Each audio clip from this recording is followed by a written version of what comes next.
Polly says a taco. Let's start that debate.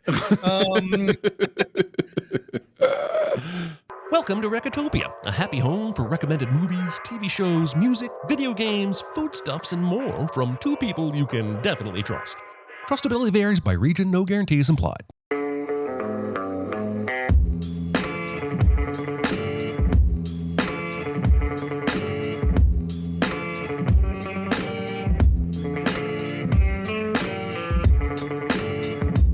And now, here are your hosts, Chris Atkinson and Aaron Dicer. I try to slow my heart down and breathe the fire out of my lungs.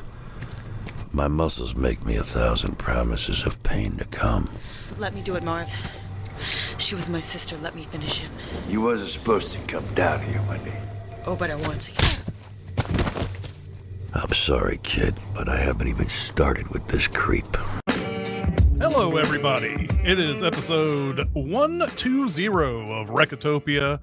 My name is Chris Atkins, and I am joined by Aaron Dicer. Heidely host in City Arenos. Indeed. And once again, I'd like to welcome Chat, who have come out here and watch us talk about movies here on a Tuesday. Today is Sin City, starting a series of movies that I have been recommended that I do not like, and is perhaps the second or third viewing. Actually, in this case, this would have been my third or fourth viewing right off the bat. I've watched this many times, by the way, over the weekend, watching commentaries and the like. But is the idea of, do I just need to see this with different eyes or whatever? That was the point. And do I end up liking it this time? So stay tuned to find out. I'm going to start us off with our small recommends. It's no big deal. Itty bitty living space. It's so small and light. It's small, it's tiny, it's petite, it's wee. I have not seen some of the Disney classics back in the day. I've seen the Tim Burton Alice in Wonderland. I had not seen the original Disney animated Alice in Wonderland, which I watched on Disney Plus over the past week. And I love old animation, man. There's something about it. I can't quite put my finger on it. I don't know what the technical terms are for it. There's a motion to it that's completely different than what it became later on when Little Mermaid and everything sort of kick-started them back up and everything. It's kind of a slower, methodical animation, and they do things with the characters in it that are very interesting that I don't feel like I see in modern day movies at all. And in this case too, they actually got a voice actor who was the age of the character in the book to do this. They get a 13-year-old to do the voice of Alice, and she's wonderful on this. But I think the thing about this movie that excites me so much is that this was one of the craziest movies that you could watch back in it feels like one of the craziest movies you could watch. Maybe I have 1951 all wrong. Maybe it was this. Maybe there was a room for all this looniness going on. But the original Lewis Carroll stuff is in itself very loony. And this is an adaptation of not only Alice in Wonderland, but Through the Looking Glass as well. They have a lot of different vignettes basically all the way through this. But man, the animation in this original is it's just a wonder to behold. And we're so used to the computer animation these days, and Disney tried to get hand drawn back again. I don't know.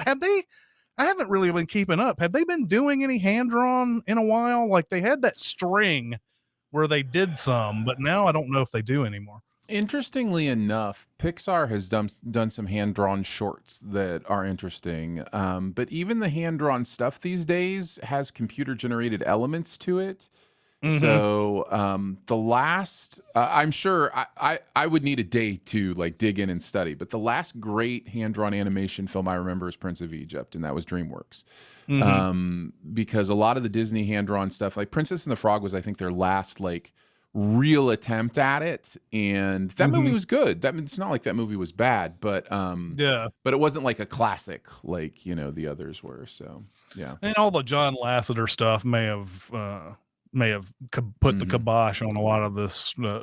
And who knows the cost of doing it or whatever. I think there's room for it. That's what killed me back in the day when Toy Story like came in and started, you know, everybody's like, ooh, look at this computer animation stuff. They started giving all the best stuff to the computer animation, and then the hand-drawn, all of those were just terrible movies. And they're like, well, nobody wants to see hand-drawn anymore. And it's like, well, I wonder why. But anyway, I really, really dug this. I highly recommend it. So yeah, I haven't seen it in a while, but it to me is one of like the classic Disney's.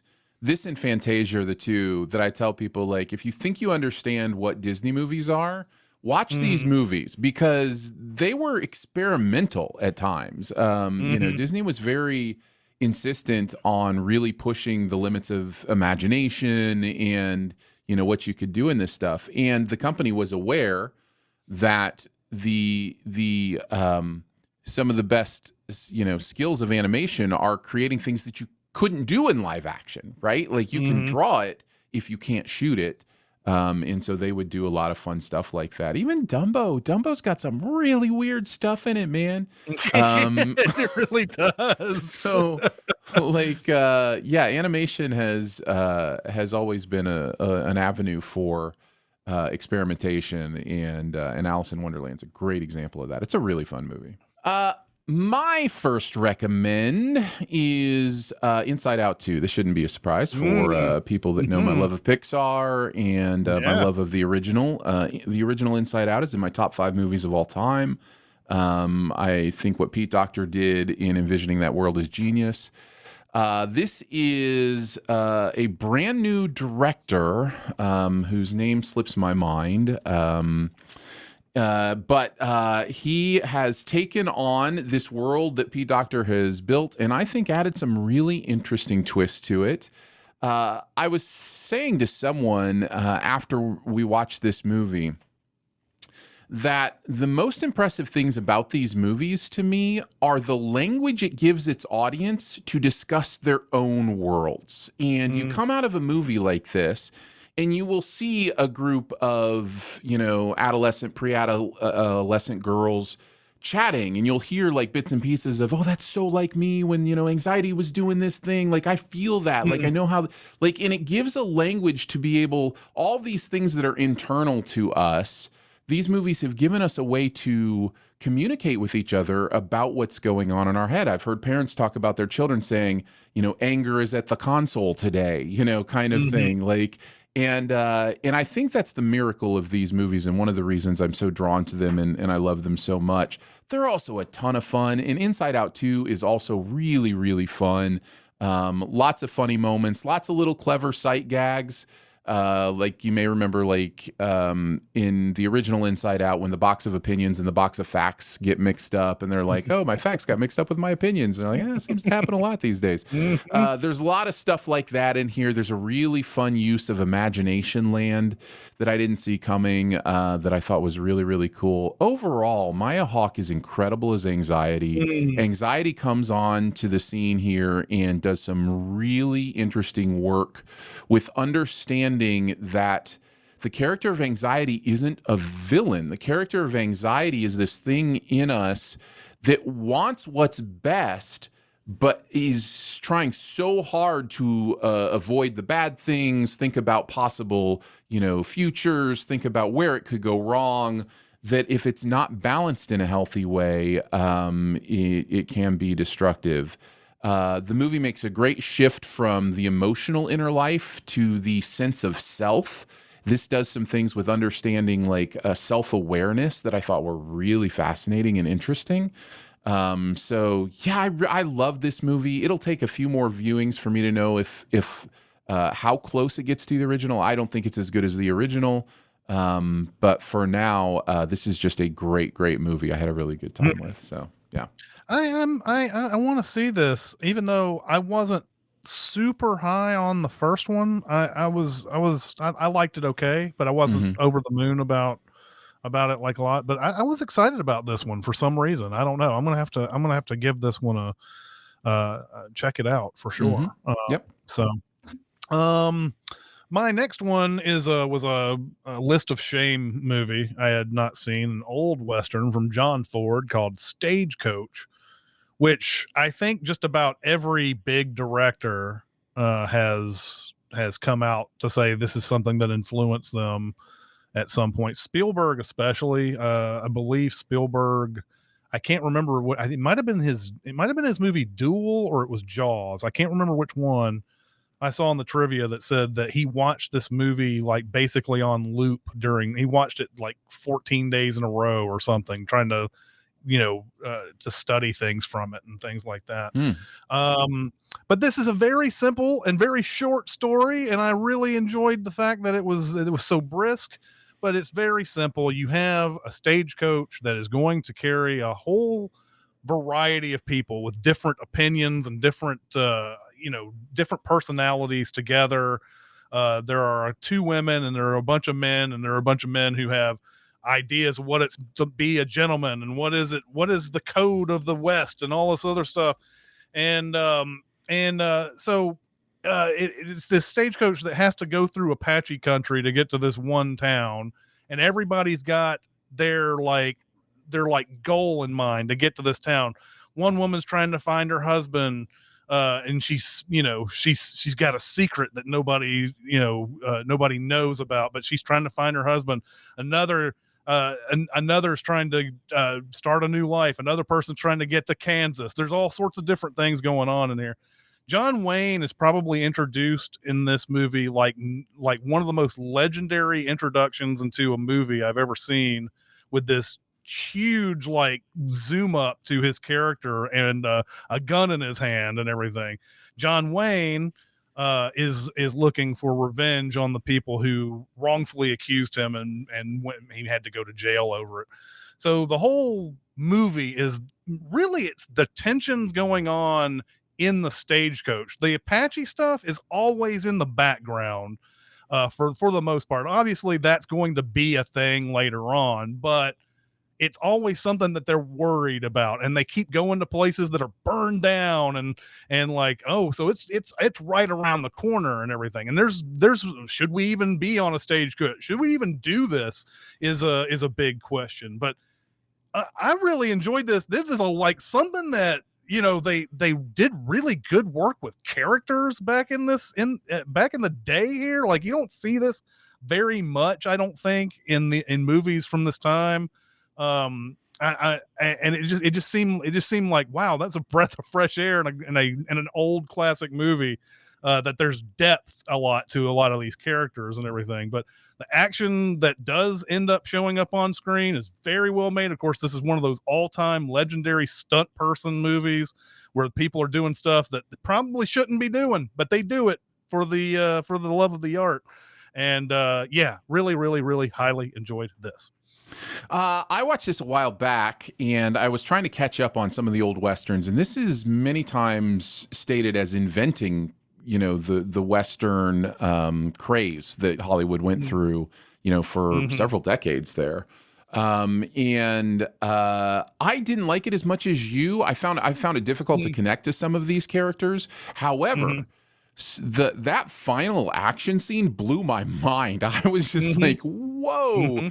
How many people died while they were filming this? Like, this is insane, the actual things that people are doing on that. I think what I learned during my trip through a lot of these old Westerns is that I don't connect to the Western ideal as much as some people do. So, there's a machismo to it that just misses me. And the John Wayne characters always miss me for some reason. But I was definitely impressed with the craft, and especially that final chase scene is just incredible. Yeah, so good. My second small recommend is another movie I watched recently. It is called Breaking Away. It's from 1979. This is I've never seen this. Dennis Quaid and some others. I think Daniel Stern in there is one of the main roles as well. Jackie Earle Haley is one of the 4 main characters too. It's about 4 friends in Bloomington, Indiana. Now, I will admit part of my interest in this is that this is shot and set in Bloomington, where my mom was born and raised. So I've been to Bloomington many, many times to visit my grandparents, and I am familiar with the area. And I will say one of the things that this is a Peter Yates film. One of the things Peter Yates gets so right in this movie is Bloomington. It's clear it was shot there, that there's an understanding of the weather there, the people there, how Indiana University impacts the town, because it's a university town. It's IU is located there in Bloomington. And it deals a little bit with the thing that college towns have with the locals, the townies. You'll hear them called a lot. They call them cutters in this because there's stone quarries there in Bloomington where a lot of people work. The actual term they use in Bloomington is stoners or stonies, but they were afraid people would associate that with just being druggies. And so they changed it to cutters in the movies, which I think is actually a pretty decent choice, because I think they're right. People would have been like, oh, it's a stoner thing or whatever. But yeah, there's some really cool stuff at a local quarry where like water has pooled in this like cool rectangular pool. That's some really interestingly shot stuff. This comes down to a sports movie at the end. These 4 guys end up forming a bicycle team based on the love of French cycling, or I should say Italian cycling, that the main character has. In fact, he spends a lot of the first half of this movie speaking Italian, pretending to be Italian, like he's just fallen in love with the Italian racers.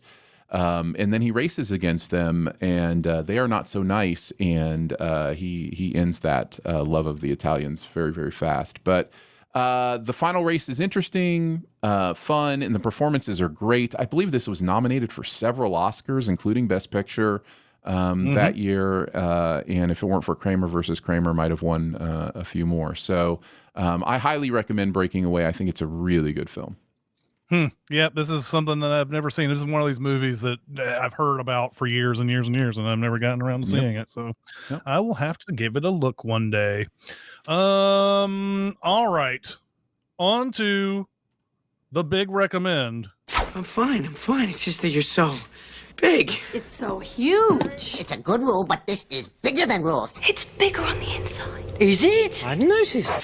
Which again, I will say, is a movie that is a series that I'm starting about movies that have been recommended to me that I have never liked. And, this was an 8.0 on the IMDb. Of course, it's a big movie for this podcast because during a question of some sort, I was very, very much down on it, and I said, you guys are entitled to your wrong opinions about it. So it is Sin City. It is from the year 2005, which is one of the worst movie years ever, in my opinion. And I may have just had enough when I had finally gotten around to this one. But again, I wrote a ton on this, and we'll see how it goes. I hope I don't cut out too much, but we're going to start us off here. Welcome to Sin City. The actual name is Basin City, but like a couple of sneakers trying to figure out which San Francisco bridge Robert Redford went over while inside a car trunk, they've scratched the bay. Our movie begins with the customer, played by Marley Shelton, a woman in red on a balcony while Josh Hartnett waxes poetic narration. He provides her with a cigarette and seduces her before shooting her. Afterwards, he says that he'll cash her check tomorrow morning, implying that the customer ordered her own hit. After the title card and opening credits filled with mostly 80s and 90s stars, we are introduced to a cop named Hartigan, played by Bruce Willis, who informs us he's got 1 hour left on his last day of the job, and he has angina. Not to be confused with, a city in Saskatchewan. He's looking for a missing 11-year-old girl named Nancy. He arrives at a place where his partner Bob, played by Michael Madsen, tells him he needs to slow his roll. But Hartigan says this is the 4th girl who's been kidnapped, and he knows that a senator's kid by the name of Rourke is responsible. Bob tells him he's too old for this and he needs to get back to his wife. So, of course, Hartigan one-punches him unconscious, the first of nearly 17 million such punches in the movie, while he proceeds with the case. Hartigan runs into two overwordy henchmen, one played by Ron Swanson, and takes them out. We are introduced to the main bad guy of this story, Rourke Jr., played by Nick Stahl. When Hartigan breaks down an easily collapsible door and gets shot, Rourke runs and carries Nancy outside, but runs into a dead end on a pier. Rourke reminds Hartigan he's untouchable, but he shoots Rourke in the ear. Hartigan then shoots off his right hand and shoots off his middle leg. Then Surprise Bob shoots Hartigan full of more holes, apparently with the idea that those wounds won't kill him. After reaching for his second gun, Bob shoots him some more. I guess blood loss doesn't account for anything. Hartigan goes unconscious, knowing it. Seriously, everybody goes fucking unconscious in this movie. Goes unconscious, knowing his death saved the little girl. And just when you think you've got a handle on this story, it switches to a whole new story and character. Marv, played by Mickey Rourke. Marv is about to get down and dirty on a heart-shaped bed with someone he doesn't know is a prostitute named Goldie, played by Jamie King. The sex is so good that once they go to sleep, they don't hear Psycho Frodo walk in and kill Goldie. When he wakes up, Marv does the standard "are the naked perfect breasts moving" technique to see that Goldie isn't breathing. Soon after that, the cops show up. Marv vows revenge on her behalf, takes care of some of the first responders, and jumps down a stairway and out the building before smashing into a police car windshield. It appears the very laws of physics can't hurt this guy. After taking over the police car, driving it into the ocean, and traveling through a handy sewer pipe, he visits his parole officer, Lucille, played by Carla Gugino, who prefers to confront intruders in the nude. Mark provides the much-needed exposition that Lucille is gay. After Marv tells Lucille he's ready to go to war, he does what is natural and runs on a rooftop before jumping down back into an alleyway. It takes him to a bar called Katie's, where a grown-up Nancy, played by Jessica Alba, dances to the delight of the crowd. We are also introduced to two characters that will factor in another story, Shelley, played by Brittany Murphy, and Dwight, played by Clive Owen. Hitmen show up to confront Marv, who beats the hell out of them. One of them tells Marv that someone named Telly Stern gave him the order. Just around the corner, someone who looks and smells like Goldie is following Marv. Not Goldie vows revenge on Marv for what he did to her in an attempt to make us believe Goldie is still alive. Marv dumps a man's head in a gross toilet, who tells Marv about a priest who is played by the man who is really responsible for all of this, Frank Miller. Marv confesses his sins and then lets on that one of the men he questioned led him here. The priest tells him Rourke is behind it, but this time it's the senator's brother, Cardinal Rourke.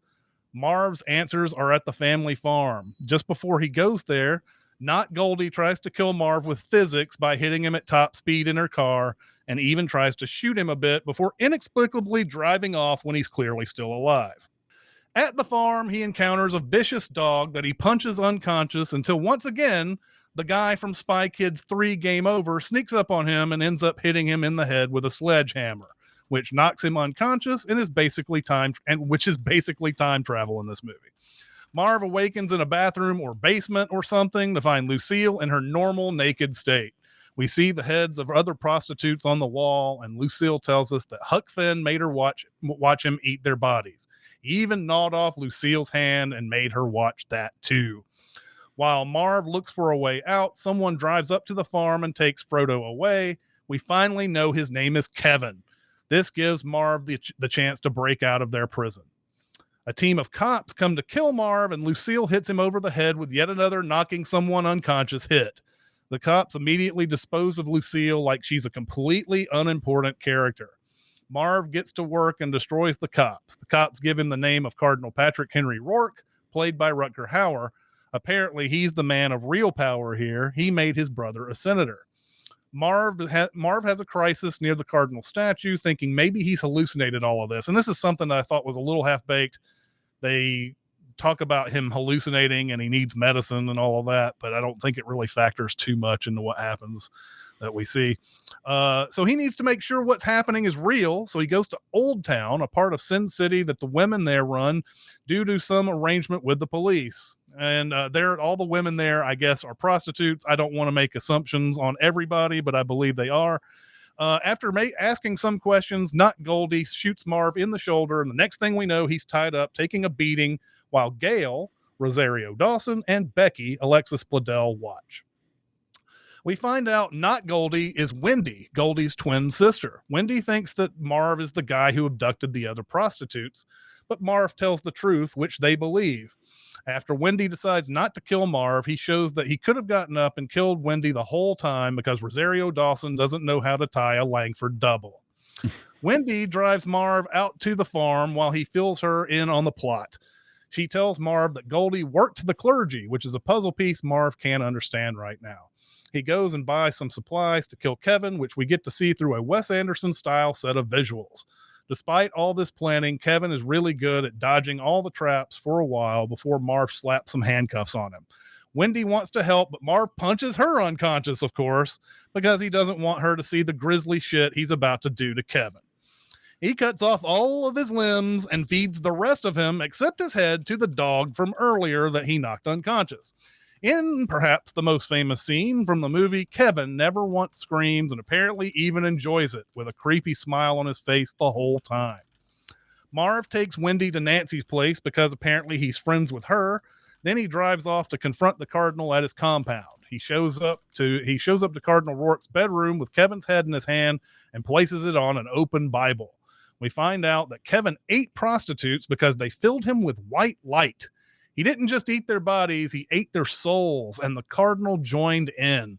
When Goldie approached Marv for protection, it was a great way of trying to frame the murders on someone else, although I am completely unclear why they needed to do so. As Marv kills the Cardinal, the cops come in and shoot him 1,000,000 times, but he's saved by doctors. He recovers in a hospital, and then the cops try to beat a confession out of him. After they threaten his mom, he signs the confession, and he is put on death row for everyone who got killed in the story. Wendy visits him in prison, which may or may not be a hallucination. He goes to the chair, and it takes 2 electrocutions to kill him. Now we're on to the next story, where we see Shelley in her apartment being harassed by her boyfriend, Jackie Boy, played by Benicio del Toro, who's outside pleading to let him come in along with 4 of his buddies. She's obviously just slept with Dwight, but she's trying to keep that a secret. Dwight, yet another male savior in this movie, tells her to go ahead and open the door because he can handle them, but he eventually hides in the shower in the bathroom. Jackie Boy tells her he could break the door down if he wanted to, so she finally opens the door. After impressing his buddies with his misogyny, Jackie Boy goes to the bathroom. Shortly after that, Dwight is dunking his head in the movie's second toilet head dunking scene. After Dwight almost drowns him, he and his buddies leave. Dwight has a conversation with Shelley on a ledge outside, and she tells him that she has a complicated history with Jackie Boy. Dwight, who was convinced a minute ago that that Jackie Boy would never bother her again, now tells her he needs to kill him because he's dangerous. He jumps off the ledge because nobody dies from gravity. Dwight chases after them, and a cop enters the picture shortly after. Jackie Boy goes to Old Town, where the cops have no authority. There, Jackie Boy tries to get Becky into the car, with the prostitutes around town getting ready to defend her. When he pulls a gun, Miho, played by Devin Aoki, starts slicing everyone up, but not killing Jackie Boy. Kills everybody else. Miho throws an obstruction into Jackie Boy's gun, which Dwight warns him about, not to no avail, and Jackie Boy ends up getting a piece of gun stuck in his head. Miho turns his head into a Pez dispenser. When they run through his belongings, they find out he's a cop, which threatens the arrangement between the cops and Old Town, potentially allowing the mob and pimps to come back to the city and run things. So it's time to hide the evidence. Dwight asks for a car to port the dead body somewhere. Gail reminds Dwight that a cop was chasing them here before they arrived, so they'll know Jackie Boy was here before he died. So they'll search everywhere for him and know he was killed in Old Town. Dwight suggests dumping the bodies in the La Brea tar pits where the cops won't search. Oh, and fitting everyone in the crappy car will require Miho to cut up the bodies, except for the one recognizable face to the cops for some reason, Jackie Boy. Meanwhile, Becky is acting really suspicious and calls her mom, even though she's told not to use the phone during all of this. Dwight drives down the road where special guest director Quentin Tarantino does his one scene. Dwight hallucinates Jackie Boy talking to him because if you're going to get Benicio del Toro, you might as well let him act. Dwight is pulled over for a broken taillight. He's able to convince the cop that there's no Weekend at Bernie's situation going on in the car, that the man in the passenger seat is drunk and he's the designated driver, and the cop lets him off with a warning. At the pits, an Irish gang tries to kill Dwight. Movie cuts back to Old Town, where the 2003 version of the Kingpin threatens Gale. He says he knows everything that has gone down, and the mob is here to be the literal new sheriffs in town. Back at the pits, the Irish mercenaries search Dwight's belongings and find out too late that a policeman's badge stopped the bullet. Dwight kills them all, but a grenade sends Dwight into the tar pits. There, he notices two more Irish mercenaries cutting Jackie Boy's head off in the movie's second severed head moment. They need it for proof. Just as he's about to sink, Miho saves him out of a fucking nowhere. Dwight realizes that they have a spy in Old Town, and it's probably that chick that married Pete Campbell from Mad Men. They hop in a car and head off Brian, the guy who made off with Jackie Boy's head. A shootout occurs, and Dwight is forced to follow down a manhole cover, the movie's second trip to the sewers. Brian gets the drop on Dwight, but wastes so much time that Miho sneaks up behind him and kills him. The plan to save Gale and kill John Coffey from the Green Mile. Minute, that's Michael Clark Duncan's real character name, tortures Gale for a bit, and then Becky confesses she was the rat, to which Gale bites a slice of Becky's neck off for her. Miho starts firing arrows across the street and hits Nicky Cat, who delivers probably the funniest moment of the movie when he gets hit and says, "Hey." It's basically a new twist on Message for You, Sir, because a message on the arrow proposes a deal. The cops head for Gale if you meet out back. This is a big trap, of course. It's an alley where all the women can be like Obi-Wan Kenobi and have the high ground. After the exchange, we find out there's a bomb planted on Jackie Boy's head that serves as a diversion and a setup to killing every last gangster in the alley as they all get blown away by the women above. After that, we're taken back to Hartigan, who did not die in the previous story. He's visited by Senator Rourke, who tells him that Rourke Jr. is in a coma. But as much as he wants to kill Hartigan, he wants him alive to take the fall for all the crimes that his son actually did. So much like Marv, he's being asked to sign a confession to cover for the Rourke family. Rourke is even paying for Hartigan's heart surgery. If Hartigan tells the truth to anyone, they're dead. 11-year-old Nancy visits him and tells him she knows that they're lying about him. She promises to write him letters with the name of Cordelia, revealing nothing about her identity. He spends 8 years in Hannibal Lecter's cell getting letters from Nancy. Finally, the letters stop. She reasons that she's grown out of it now that she's 19. He gets a visit from Rourke Jr., now known as the Yellow Bastard, and Hartigan gets the 1 millionth punch that causes unconsciousness in this movie. When he wakes up, he sees a letter in his cell with a finger that he believes is Nancy's. He believes he now must confess, which gets him out of prison. Michael Madsen drives him to Nancy's apartment while Yellow Bastard follows. Nancy's apartment looks ransacked. He finds a matchbook that leads him to Katie's saloon, where Nancy does her dancing gig. He doesn't recognize the 19-year-old Nancy at first, but when he realizes she's okay, he realizes that the bad guys probably wanted him to lead them to her, and that it's best that she doesn't recognize him. But she does recognize him, runs off the stage, and plants a big kiss on him. Nancy drives a car apparently only she can drive to a motel. Yellow Bastard shows up to try to kill them. Hartigan shoots him in the head and his car careens off the cliff. They go to confirm the kill, but he isn't there because he took advantage of that to jump into the backseat of Nancy's car. At the motel, Nancy tries to put the moves on Hartigan, but he resists due to their age difference until he realizes that Nancy is Jessica Alba. Still, he keeps his cool by taking a cold shower, where Yellow Bastard attacks him. This is where he reveals that he is Rourke Jr. Yellow Bastard sedates Nancy and has Hartigan hanging precariously by a noose and held up by a table. When the table is kicked away, Hartigan does some real John McClane shit and gets out of the situation. He finishes off the wordy goons sent to dispose of his body, and one of them tells him about the notorious farm. On the run through the farm, he realizes his heart condition is back and he's going to die. After killing a couple of guys outside, he runs to save Nancy but gets shot before reenacting a scene from Die Hard where the bad guys give him some good advice. Finally, he enters the house to save Nancy, and in a mirroring of the first story, this time he can't lift his gun to kill Rourke, but he can use a knife, and he does the same thing he did to Rourke earlier by disarming both his weapons. He tells Nancy he's going to gather evidence for the cops, lying to her so that she'll leave. He then takes his own life, figuring there's no way he can serve justice without putting Nancy in danger again. At the end of this movie, Becky is at a hospital getting treatment for her gunshot wound, and she runs into Josh Hartnett, who does the spiel from the first scene of the movie.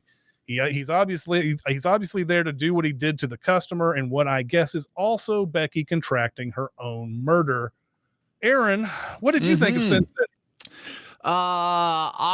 The first time I watched Sin City, I did not much like it. I think I gave it like 2.5 stars. And this is not typically the kind of movie that would appeal to me. And after watching it again, it is still not quite the movie that would appeal to me. I think watching any movie with closer inspection is a really interesting process, and I'm glad that I did it. I'm really enjoying episode 1 of this new series because there is something about taking a closer look with the benefit of the doubt to something that you may have dismissed. And this is a movie that I had dismissed. And I will tell you there were some things I found to enjoy about this. Number one, visually, this movie is really, really stunning. I think that's clear from the beginning to the end.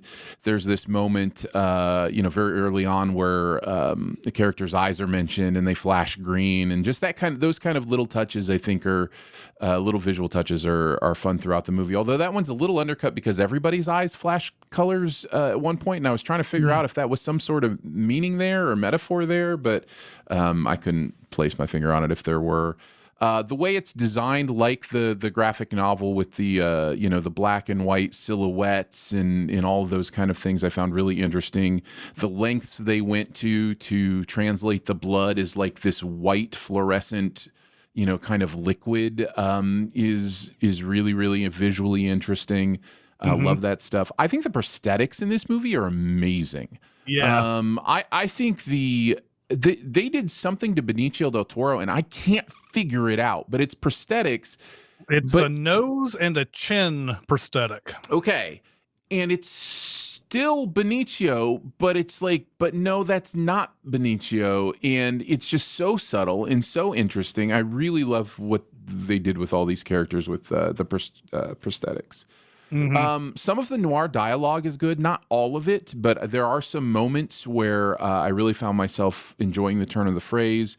Early on, I'll just give you an example. Early on, the silencer makes a whisper of the gunshot is a interesting way to say that. I'll hold her close until she's gone. I'll never know what she was running from. I'll cash her check in the morning. That's just a really interesting sentence to sentence turn that I really, really liked. If I'm overly generous, there are possibly some metaphorical things going on here that I noticed this time. For instance, in the fight with Frodo, with Psycho Frodo, as you said, there is something about the idea of the only way to defeat evil is to handcuff yourself to it. And I think that's an overarching theme of this movie, is the idea of out-eviling the evil for good purposes, kind of thing. And possibly an overarching theme of the Sin City graphic novel as well. And then there's stuff with religion here that's interesting, how religion is... how it turns you mentioned eating the white light, of people, and the idea that it turns from empowering people to, find that light in their life, that joy, their souls, to nurturing their souls, to abusing their souls, to feeding on their souls, and how power can do that, and the corruption that's involved there. I thought that was at least an interesting concept and an interesting thought. Some of the negatives that I noticed a little more this time, I think the interconnected stuff just feels really light in passing. I wish it was a little more substantial. Like we just see characters from some of the other, stories. Really, there are 3 basic stories here, right? Like, if you count the bookends, maybe there are 4, but yeah, we're really dealing with those 3 main stories. And I kind of wish the stories impacted each other a little bit more, maybe, or something, so that this felt like a cohesive full piece of storytelling or art, as opposed to some thematically connected vignettes. And there's nothing wrong with a vignette movie. I can dig a vignette movie, but in this case, it felt like there wasn't a lot connecting what was going on here, especially because it was winked at least. Like, we saw these characters in the same world. If it's going to be completely, an anthology, then that's fine too. But this just kind of wanted its cake and eat it too in some ways, I think. And that made me wonder what will be my final thought with Sin City, which is, I wonder if this in the modern day would have been a better like anthology series, like on Netflix or Max or something, where each episode is a different story from the Frank Miller universe. And sometimes, kind of like a Black Mirror thing. Like, Black Mirror doesn't, it isn't interconnected, but it is if you've watched it, it occasionally is. I just wonder what the Black Mirror version of Sin City looks like, and if that might have been a better way to dig into this material. But overall, the philosophy and the worldview of this material just doesn't sync up with mine in a lot of ways. So I find myself becoming a little disinterested and distracted. But yeah, I was able to find a few things this time through. What about you? Yeah. I can't come out and say that I ended up liking this movie. I may like it more than I did. There were things about it we start with the visuals because that's the thing. He's shot all of this pretty much on green screen.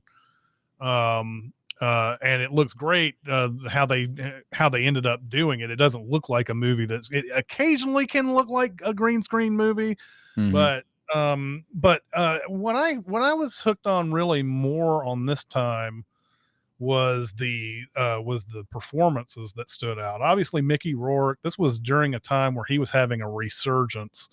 And, he was in The Wrestler, and he ended up in Iron Man 2, of course, later on. But he was having a career resurgence at this point. This guy used to be the big it actor in the 80s, and then a lot of things happened in his personal life that got him derailed from that. In fact, Mickey Rourke looked like Bruce Willis back in the day. It's right. Kind of interesting that both of these guys are in this movie. But of course, Mickey Rourke is in this. I think my favorite actor in this is Clive Owen. I think he really sinks his teeth into everything in this. That scene where he's kissing Rosario Dawson and then he interrupts it to turn around and say, "Get me a hard top with a big trunk," and all that. I love that. Yeah. I love that part of it. I think Bruce Willis is serviceable. I don't know if I've always enjoyed Bruce Willis. I don't know if I've ever been like, wow, he was just amazing in this. He does his serviceable stuff in this. Right. I thought Jessica Alba was bad in this movie. I was rooting for her on this, but there were moments I thought she was adding things to her performance, like little, like almost nervous kind of ticks to the things she was saying. I didn't like that. Alexis Bledel does not belong in she does not pull off that hooker character at all, especially when she starts talking with she's talking to Rosario Dawson towards the end, and she keeps on putting that I ain't never going to be, she keeps putting these negatives in her sentences and everything. Right. She doesn't pull it off very well at all. The big thing that and Brittany Murphy is great in this movie. I thought Brittany Murphy was one of the best things in the movie. I thought she was insanely good. Oh, everything, every line reading is like a welcome breath of fresh air. Yes. It's so good. So yeah.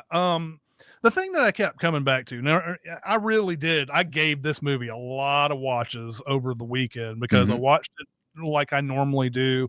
I watched commentaries. I even watched some of the extended stuff that like they cut out. Like, you may not have noticed, but Carla Gugino is Bruce Willis's lawyer in the scene where he's confessing and everything. There's a whole scene where she talks to him, but I was watching a lot of that. And so I watched quite a bit of this. And the thing that just kept on creeping up for me is that this movie is too repetitive for all the creativity that is in it. With all the Elijah Wood character is amazing. I think he's in it just enough. Like, too much of him would have been would have been like would have like ruined his character. But when you see characters like him and you see like Yellow Bastard and all these like really creative things, it really is kind of disappointing when it becomes a big slugfest and a shootout and all these things. And like I said, how many times during the synopsis do I say, well, he gets knocked unconscious, and then it happens more than 10 times. I say a million, but it happens more than 10 times, I believe, in this movie. So yeah, that was what kept coming up for me, is that everything's repetitive. The Marv and Hartigan stories are so closely, they're so close together. The exact same things happen in that they're almost disposable. One of the other is disposable because it's the same story. It's, oh, I'm going to save these women, or I'm going to save this girl.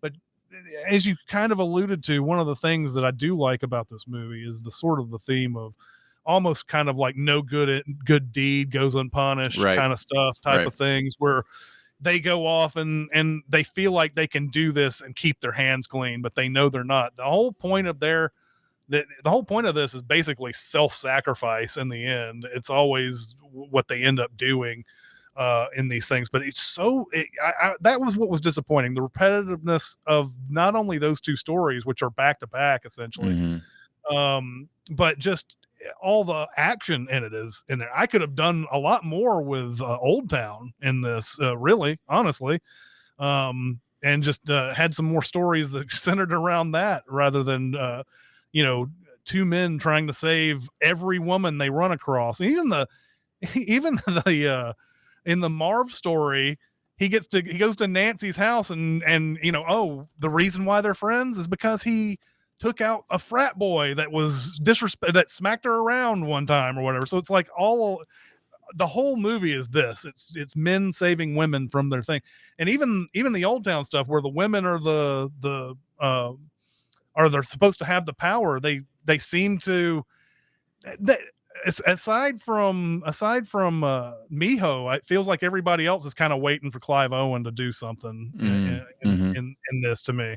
So anyway, in the end, I would not recommend this movie, but I was glad to give it another shot. It was fun listening to the commentaries, Rodriguez and Quentin Tarantino talking about this. I even listened to a little bit of the Rodriguez and Frank Miller one. I have no doubt that the movie that they set out to make is exactly what's on screen. So if you're going to go by, is this a success or failure based on what they attempted? It's a perfect movie for what they attempted. They did exactly what they wanted to do. I mean, it's practically it's almost a shot for shot remake of Frank Miller's own source material. Right. I was very surprised to hear that Frank Miller was as much of a director as he was on set for this too. Thought that was very interesting. But in the end, this is not a movie for me. I think that Rodriguez exudes more style than substance for me, and that's what I've gotten from most of those. And in the poster behind me, From Dusk Till Dawn, is probably my favorite movie of his. Just because it's just all fun all the time, and it's just it's mindless. It's mindless, but it doesn't ever seem like super repetitive and things like of that nature like this one is. But anyway, let's go to our super secret double feature for this movie. Be very, very quiet. Secret? What secret? Our dirty little secret. I tell you something I've never told anyone. Sure. I've been thinking about what I chose, and it may be a bit on the nose, but it felt right for me for this movie. I'm going with Watchmen for a double feature with this. I recently revisited Watchmen as well, another movie that I just didn't care much for the first time I watched it. I actually did like Watchmen more the second time I watched it. Same here. I actually think it's doing some interesting things. It is also very noir. It's also based on a graphic novel. It's also a very visual director doing, a lot of visual things to highlight the material. I was really glad I went back and rewatched it and gave it another chance, because I actually think that there's some substance here that I missed the first time around. So yeah, Watchmen, another rated R adaptation of an adult graphic novel. So yeah, I am down with that. Okay. So, what is next week's homework, Aaron? I am going to continue this theme at least for 1 week. We'll see how it goes. If we both keep hating these, then maybe I'll need to throw in a good movie. This is widely considered to be a good movie, though. So I am in the vast minority on this. Has a 7.6 on IMDb, 80% on Rotten Tomatoes, 78% Metacritic. This is 1998's Malick film, The Thin Red Line. First time I watched this was bored out of my skull. I did not enjoy this movie, and have since had many people tell me, go back and watch it with your new, your evolved cinema mind since 1998, which granted was 26 years ago. So, so I'm excited to revisit it, see if it is actually a much better movie than I experienced the first time I watched it. So next week will be The Thin Red Line. And yes, this does have Sean Penn along with a million other big name actors who are most of them are playing small roles. Like you'll see Clooney show up and you see John Travolta show up. And I think the people who stay around longest are people like Adrian Brody shows up in there for a bit. And you have Elias Koteas and Nick Nolte and all those guys. Those guys are there for a long time. But this was an interesting year because in 1998, you had the 3 World War II era movies get nominated for Oscars: Saving Private Ryan, Thin Red Line, and Life is Beautiful. And then you had the 2 Elizabethan era movies that went right after that: Shakespeare in Love, which won Best Picture, and then you had just Elizabeth was the 5 nominees for Best Picture that year. So and part of my distaste for this movie may be how much I love Saving Private Ryan in the inevitable human thing where we compare 2 similar things, and this movie is not Saving Private Ryan. They are doing very different things and presented in very different ways. Malick and Spielberg are very different filmmakers. So yep, it is exactly the kind of war movie you would expect the guy that from Days of Heaven would make. Yes, so yes, exactly. Let's go with one question, I guess. Question. I got something to say. I want the truth. I am listening. On here, let me look through our goodie bag. Since I've been skipping the food ones, let's do a food one. What is your favorite non-burger sandwich? A nice simple food question. All right, I'm going with a grilled peanut butter, banana, and honey sandwich. This is one of my own creations. Peanut butter and honey is a great sandwich to begin with. Peanut butter and banana, also a great sandwich to begin with. And I just thought, what about all 3? And then I thought, what if we slather some butter on that puppy, put it on a grill, and heat it up? And always makes it better, in my opinion. I agree, and it is a delicious treat. So yeah, I would go with grilled peanut butter, banana, and honey. There is a Tropical Smoothie Cafe has a wrap with peanut butter, granola, and honey and banana, and I'm like, you kind of stole my thing, and Sure did. And it's delicious as well. So now you can have somebody else make you one. You don't even have to make your own. There's a particular sandwich that I always get at Jersey Mike's. It's the original Italian. And it's got all the meats on it. It's got lettuce, and they have Mike's Way, which I don't get everything Mike's Way. I take the onions off. I'm not a big onions person. But then I'll add peppers and I'll add oil and vinegar and all sorts of good stuff to that sandwich. So that's my go-to. That's like, if I'm like, man, I'm really thinking of a sandwich, I'd DoorDash that over to my front door as quickly as possible. That's my thing. Yep. Looking at the chat, we have Polly says a taco. Let's start that debate. Die the Hero says a Cuban. I like Cubans. I don't have nearly enough Cubans in my life. I think it's a good sandwich. Flyboy says Reuben. Reubens are great for sure. It's the only wholly invented sandwich. Yes. Nick Jagged says grilled peanut butter, fluff, and banana. Never had that. I couldn't tell you. Link says club sandwich. Castro says spicy chicken from Wendy's. I like that a lot. Josh Zero says egg fried in butter, mayo on toasted bread, slice of whatever cheese you like. I call it the heart attack sandwich. You're probably right, Josh, and it sounds delicious. I want one right now. Nick says bacon, egg, and cheese on a bagel or sourdough bread is my favorite. Yes, bacon, egg, and cheese. Can't go wrong with that. Slab says had an epic brisket melt, not grilled cheese. It's a melt the other day, or just two cheese, grilled cheese, peanut butter, honey, and banana sandwich is epic. Paulie says French toast bread, fried egg, sausage, and cheese. Whoa, now that sounds intriguing. So yeah, there you go. Lots of good answers in the chat as well. All right, so we're going to continue this. Movies we don't like that we're going to big recommend on our recommend show. I love it.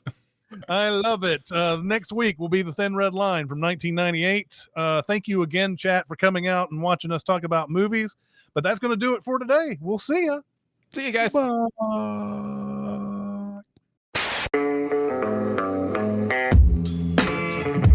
Be a part of the live show by being a member of the Sin Club at Patreon at patreon.com/cinemasins. Chat with us on the Cinemasins Discord at discord.gg/cinemasins or Cinemasins Twitter at Cinemasins, and email any comments or questions to Recotopia at cinemasins.com. That's RECOTOPIA at cinemasins.com.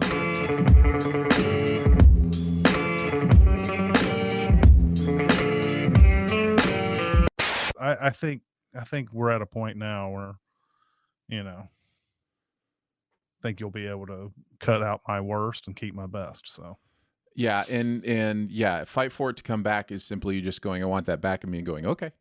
Yeah. There's no fighting involved, right? There's hardly ever any.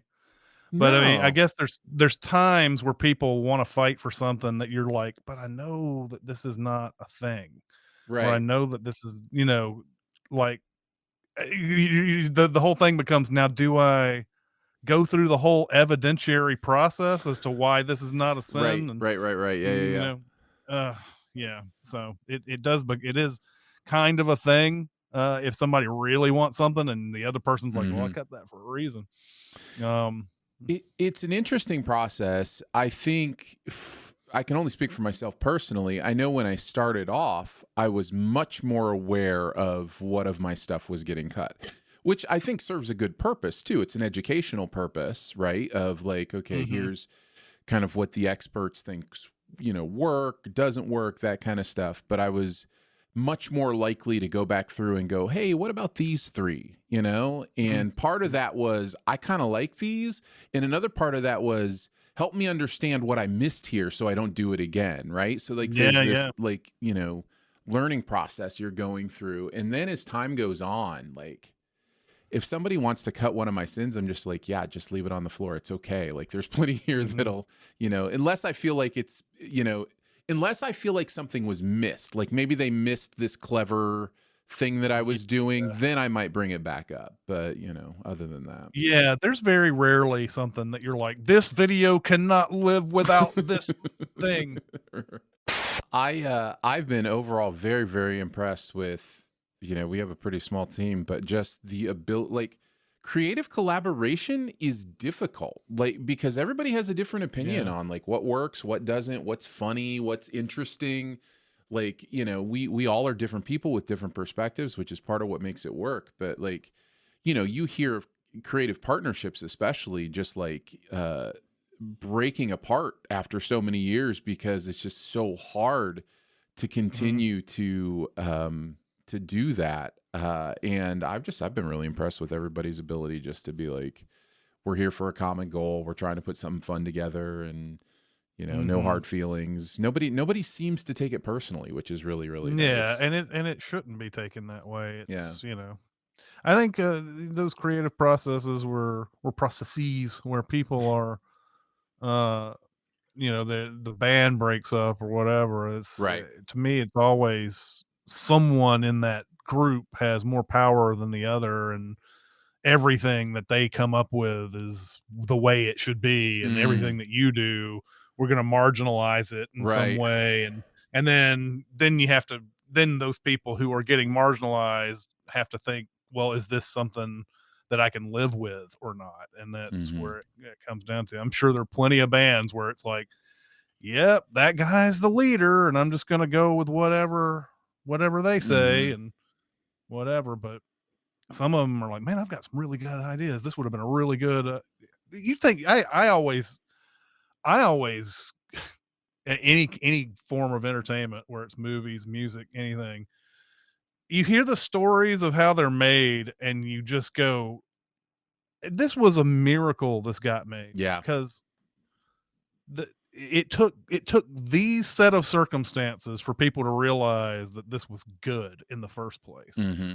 or things that they didn't think was good they put out there and became huge hits or whatever, and then they had to realize, even the people who created them had to realize after the fact what was brilliant about some of those things. It's- that's why it's hard to be like, well, this thing that I wrote is the best thing ever or whatever. But this often happens when I'm going all over the place. This often happens when you've combined a script and there are alts, and it seems like your partner is picking every single one that they wrote. Uh-huh. And Yeah. I don't like getting mine picked all the time 100% either. I think there's something kind of like, well, are you just kind of deferring to Right. me and just Hmm. saying, but just occasionally it's like, I like this one that I wrote. I like this one that I wrote. And a lot of times I'll sit there and I'll be like, God, it seems like they're picking the one that they wrote all the time. And then you'll read it and you go, yeah, they're right. That one is Yeah, I had the same thing. Yeah. I've also, as a combiner, a while back started to understand the alting process isn't just about if we wrote something that's the same, making it an alt, because if I'm combining and I like mine better enough that I'm going to Mhm. fight for it if they pick their own, then just pick mine. You know what I mean? Yeah, Like, that's like the if way I it's go about it. pick the better one. If there's an obvious better one, you don't need to, alt it. Now I say obvious. Again, it's creative work. There's nothing is Mm. obvious, but like if there's one that just seems, funnier, I'll just pick that one and really save the alts for, like, I wasn't sure which way to go on this, and that way Sure. whatever they pick I'm like totally good with, because I genuinely wasn't sure. It wasn't like I had an Mhm. opinion when I put the alts on there. So yeah, that was something I learned a little while back that's been really helpful, because I'd find myself alting everything, and then I'd get to the script process and they'd pick the one I didn't think was as good, and I'd be like, oh, well, now I have to say I kind of want this one. Mhm. Yeah. And then why Well, did you alt it in the first place? yeah, it feels like it's self-evident, and for the most part, when you do write those, people do pick the one that is clearly the best. Yeah. But yeah, I do the same thing. If it's I look at it and I'm going, well, and it goes both ways. If I wrote it and it's better, I'm going to pick Hmm. it. If they wrote it and it's better, I'm going to Yeah. pick it and not alt it. But like, yeah, other ones, it's kind of like you're just kind of saying the same thing, different with different wording. Right. Sometimes they're both super good, and then they Hmm. end up being combined into one thing. Yeah, it's an interesting creative process, but I think everybody handles it, really, really well. It's very rare to have any kind of, too much back and forth in that, Yeah. you know, to have somebody in poker parlance, four bet something is is very rare. The days of just Jeremy and I going back and forth on these things, man, it's such a distant memory at this point. But man, we did things so much differently. I Mm-hmm. mean, like the script combining process was fairly much the same. I mean, nothing has much changed from that except for what formats we were using. And you go back and Right. look at the old stuff that I was writing is on Notepad. Mm-hmm. And then it went to Microsoft Word, and then we figured out the key to the Google Sheets. But Mm-hmm. But but like the videos themselves, like we try to get videos done well in advance these days, but there were nights where it was like 4 o'clock in the morning, the day before, or the day of the video launch. We're sitting there going, I don't know if we want to keep this in the video, or I don't want, just like haggling over stuff like that. I think we've talked about this before. I'm not sure. I wouldn't mind. I don't think I mind it being in the outtakes. Okay. But there was a line that Jeremy wrote. I believe it was in The Conjuring.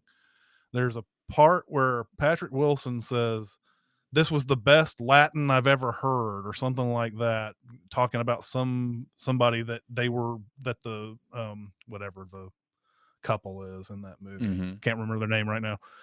They were doing a job where this guy is speaking the best Latin I've ever heard, and we have a sin about it. And I was going back to Jeremy, and I was like, don't you think that his comment there is I think the sin was something like, you don't know what the perfect Latin is because no one's ever really spoken the language in front of you and all this stuff. And I was like, don't you think that maybe it's just the fact that the guy pronounces the words correctly and it sounds good and all, that's what he's getting at. It's not really so much about the technical aspect of it. And he fought for it, and I was like, okay. And that was something that I was like asking to cut in the video. It had made it to video stage. And then we went back and forth, and there was a point where, because we were doing the editing at the time, I convinced him to cut it, and then because email is the way it is, he said, I like this, I want to keep it. And I said, man, I don't know about this and whatever. And I sat there for a second. I'm like, okay, we're just going to keep this in the video, whatever. If people hate it, they hate it, whatever.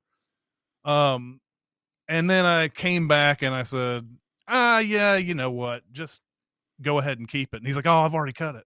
And I was like, but you convinced me. You convinced me that it should stay. And so then he put it back in. And then, of course, one of the first comments when we launched that video was about that sin. And it's just, I was like, it's just, oh man, those days were really fun though. Well, and I was sitting there going, well, if it's we were trying to adhere to a schedule, and I understand that. Adhere to a schedule, not only the day, but the time. And I was sitting there going, what does it matter if we just come out with it a few hours later or something like that, or the next day, even sometimes, who cares? And, but I think we just held firm that it should be Tuesdays. And I think it was back then, it was just Tuesdays. And then we ended up Tuesdays and Thursdays with 2 videos. But, I was just sitting there like, we can change anything we want and just make it perfect. And who cares if we hold off on it and everything. Now it's gotten to the point where it's like, yeah, Jeremy was right. Let's just keep it the way it is. If people don't like a certain thing, they're not going to like a lot of certain things that we didn't even argue about. So yeah, that is the thing you start to learn is like, it doesn't matter what you do, somebody is going to argue. Like we're very careful. We genuinely in our script process are like, we use the word argumentative a lot. Like if something can be argued too much both ways, what are we even doing here? Unless the joke is really, really good, let's figure out a different way to say this or do something else. And it doesn't matter. Everything is argumentative to the internet. The internet can argue with anything. That's absolutely true. It does not matter.